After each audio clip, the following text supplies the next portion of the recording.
அடுத்து சக்தியின் தேடல்.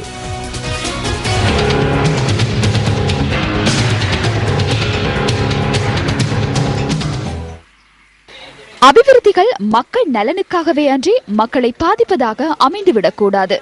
ஆனால் அபிவிருத்தி என்ற பெயரில் மக்களின் இருப்பை பாதித்த ஒரு திட்டமே திருகோணமலை சம்பூர் அனல் மின் உற்பத்தி நிலையம்.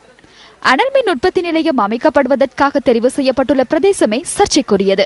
இந்த திட்டத்தின் காரணமாக சுமார் 1000க்கும் மேற்பட்ட குடும்பங்கள் தமது இயல்பு வாழ்க்கையை இழந்து நிர்கதிக்குள்ளாகும் நிலை தொடர்கின்றது. அனல் மின் நிலையத்தை அமைப்பதற்காக குறித்த பகுதியில் இருந்த சுமார் 1000க்கும் மேற்பட்ட குடும்பங்கள் 2006ஆம் ஆண்டு வெளியேற்றப்பட்டன. இதனால் அரசாங்கத்துக்கு ஏற்பட்ட அழுத்தம் காரணமாக 2009இல் சம்பூரில் உள்ள முகாம்களுக்கு இவர்கள் அனுப்பப்பட்டனர். கிளிவெட்டி, கட்டைப்பறிச்சான், பட்டித்திடல், மணல் சேனை ஆகிய தற்காலிக முகாம்களில் இந்த மக்கள் வாழ்ந்து வருகின்றனர்.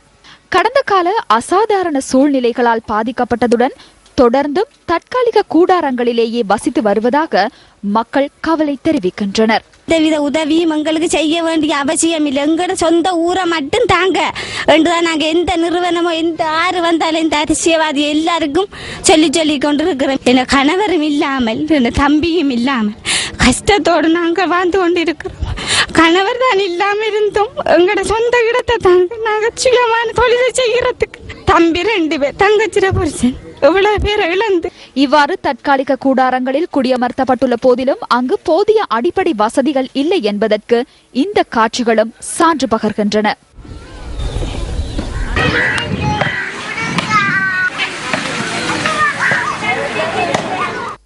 அரசாங்கத்தால் இவர்களுக்கு வேறு இடங்கள் வழங்கப்பட்ட போதிலும் மீன்பிடி, விவசாயம் போன்ற தமது வாழ்வாதார தொழில்களை முன்னெடுக்க சொந்த இடங்களே அவசியம் என பிரதேச மக்கள் கோரிக்கை விடுக்கின்றனர். தோட்ட காணி இருந்த தோட்டம் செய்து நாங்கள் கடைகள் போடுறதுக்குலாம் எங்களுக்கு சொந்த இடம்னா கூட நாங்கள் கடை வயலாம் போட்டு வசதியாக இருந்தாங்க. இப்போ இங்கே வந்து எங்களுக்கு ஒன்றும் செய்யலை. வயல் காணியெல்லாம் அவங்களுக்கு இல்லை. இங்கே செய்கிறதுக்கு தோட்டக்காணி இல்லை. முகாயிரம் மட்டும்தான் இருக்கிறோம். தொழிலுக்கு போனால் தான் சாப்பாடு அப்படி அடிக்க இல்லை. அந்த அளவில் நாங்கள் பிஞ்சிருந்து கொண்டு இருக்க ஒன்றும் செய்யக்கூடிய அளவுக்கு இல்லை. சொந்த இடத்துக்கு போனால் தான் தொழில் வசதியோ எல்லா வசதியும் நாங்கள் செய்யலும். ஆனால் இங்கே இருந்து கொண்டு இந்த தொழிலும் செய்யலாம். சரியான கஷ்டமாக இருக்குது எங்களுக்கு. நிவாரண வசதியாக எந்த ஒரு வசதியும் கிடையாது. சொந்த இடத்துக்கு விட்டால் நாங்கள் ஏதாச்சும் ஒரு தொழில் செய்வோம். விவசாயமோ, மாடு வளர்ப்போ, ஆடு மாடு கோழி வளர்ப்போ ஏதாச்சும் ஒன்று நாங்கள் செய்வோம். ஆனால் இங்கே இருந்து கொண்டு எதுவும் செய்யலாது. சொந்த இடத்துல இருக்கக்குள்ள விவசாயம் செய்யும்போது 2 ஏக்கர் 3 ஏக்கர் வயல் வரும். ஆனால் இப்போதைக்கு அந்த இல்லை. எனினும் உயர் பாதுகாப்பு வலயம் மற்றும் அனல் மின் உற்பத்தி நிலையம் போன்ற காரணங்களால் அங்கு மக்களை குடியமர்த்த முடியாது எனவும் கூறப்பட்டிருந்தது. அனல் மின் நிலையம் இந்த பகுதியில் ஸ்தாபிக்கப்படுவதால் சூழல் பாதிப்பு, விவசாய நிலங்கள் பாதிப்பு மற்றும் மீன்பிடி தொழில் பாதிப்பு போன்ற காரணிகளை சூழலியலாளர்கள் சுட்டிக்காட்டுகின்றனர்.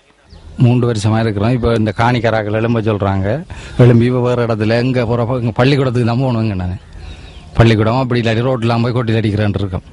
இலங்கையின் 2வது அனல் மின் நிலையமாக நிர்மாணிக்கப்படும் சம்பூர் அனல் மின் நிலையம் மக்களின் நலனை கருத்தில் கொண்டதா என்ற கேள்வியும் எழுகின்றது. இந்த அனல் மின் நிலையம் அமைக்கப்பட்டால் இலங்கையில் அதிகரித்து வரும் மின் பாவனைக்கான தீர்வாக அது அமையும் என அரசு தரப்பால் கூறப்பட்டது. இருப்பினும் அபிவிருத்தி பணிகள் மக்கள் நலனை பிரதிபலிப்பதாக அமைய வேண்டும் என்பதை அதிகாரிகள் மறந்துவிடக் கூடாது என்பதை சக்தியின் தேடல் நினைவுபடுத்துகின்றது.